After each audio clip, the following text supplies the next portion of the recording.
Le graissin est un petit pain sec et long qui nous vient de la région de Turin en Italie. Depuis le XIVe siècle, date de sa création, le graissin se serait allongé pour devenir le pain que l'on connaît aujourd'hui.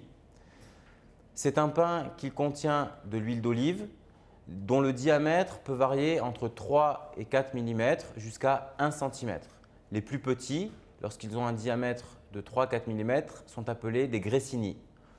Le graissin est un pain sec, mais on trouve également une forme dite morbide dans la région de Turin qui contient encore un petit peu d'humidité. Voyons maintenant comment pétrir cette pâte et comment façonner ces graissins. Pour le graissin, nous allons utiliser une farine de blé blanche généralement avec un alvéogramme de Chopin très plat, c'est-à-dire avec un P/L très bas. L'idée est d'avoir une pâte très extensible puisque nous allons pendant la phase de façonnage allonger la pâte et celle-ci ne doit pas casser. On cherche donc des farines relativement extensibles et peu élastiques.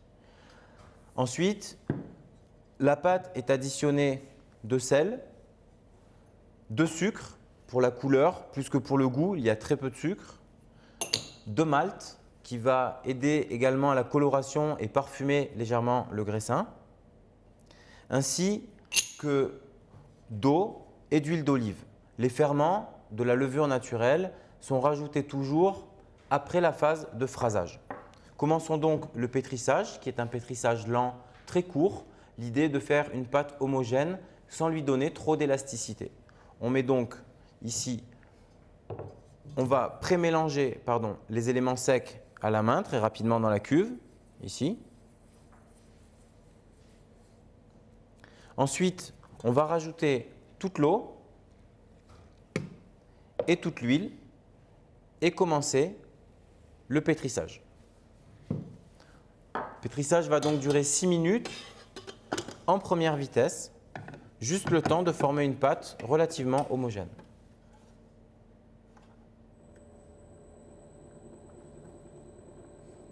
Et dès la deuxième minute environ, dès que les éléments sont agglomérés, on rajoutera le ferment pour faire lever la pâte.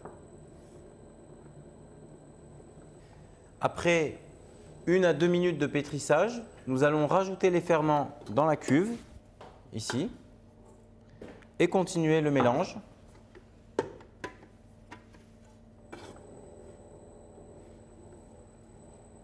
Toujours en première vitesse.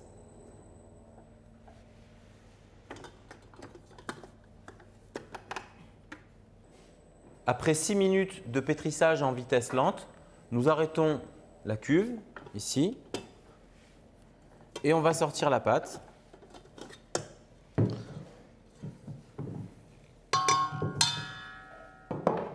On obtient une pâte relativement grumeleuse, homogène mais pas très structuré. On cherche pas trop d'élasticité, donc un réseau de gluten pas trop bien constitué, sinon on aura du mal à donner de l'élongation, à donner l'extension nécessaire au graissin. Alors on va décuver cette pâte ici. Voilà. On va faire tout ce qu'il faut pour éviter de lui donner de l'élasticité. Donc on ne va surtout pas la bouler, pas la retendre. Et on va la mettre en forme sur un papier cuisson huilé pour une phase de fermentation. Donc on travaille sur plaque pâtissière 40-60, légèrement huilée ici. Voilà. On peut huiler la plaque, le papier légèrement à la main.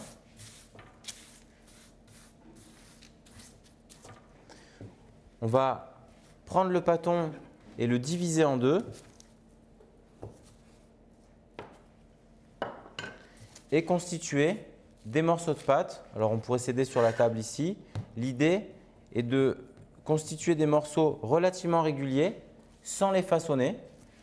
On va former des rectangles de pâte de 3 cm environ de largeur sur la plaque avec une épaisseur si possible relativement régulière. On peut le faire en plusieurs fois pour éviter de forcer sur le réseau.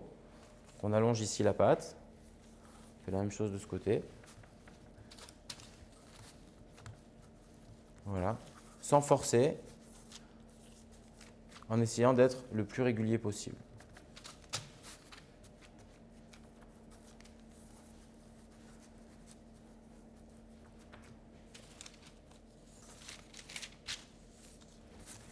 Voilà, quand les rectangles sont faits, on va les couvrir d'un film plastique et on va les mettre en fermentation pour une durée d'1h30 environ, jusqu'à ce que les pâtons soient bien fermentés. Voilà. On les filme ensuite avec un film alimentaire pour éviter le séchage. L'huile à la surface des pâtons permet que le film ne se colle pas. Voilà. Et la plaque est mise en fermentation à température ambiante, comme ceci. Après 1h30 de fermentation, les pâtons ont pris du volume, ils sont très fermentés, on le voit. On va enlever la plaque métallique. On va saupoudrer les pâtons avec une semoule de blé dur.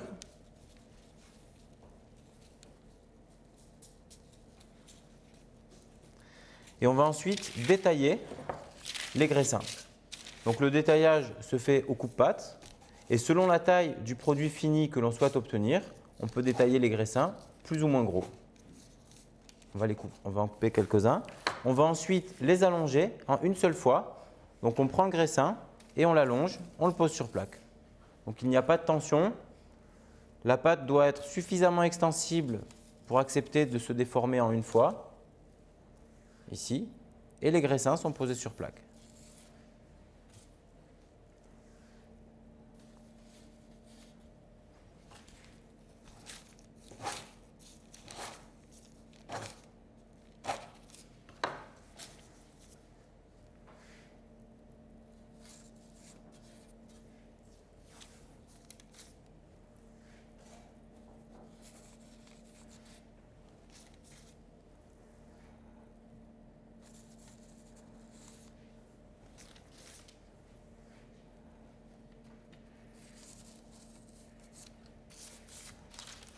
Voici.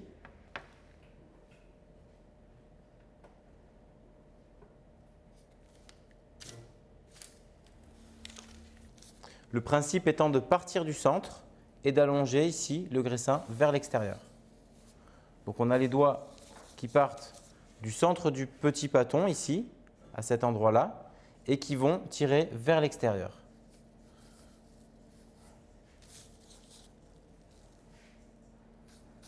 Voilà, on évitera de faire les graissins en les roulant comme ceci, parce qu'on va les dégazer complètement. Et bien qu'on obtienne un graissin de forme très régulière, on va perdre énormément en croustillant. Si on le dégaze de cette manière, le graissin sort cylindrique, très rond. Par contre, l'ayant dégazé, on va avoir une résistance en bouche et un produit beaucoup moins croustillant. Donc, cette méthode-là n'est pas très intéressante.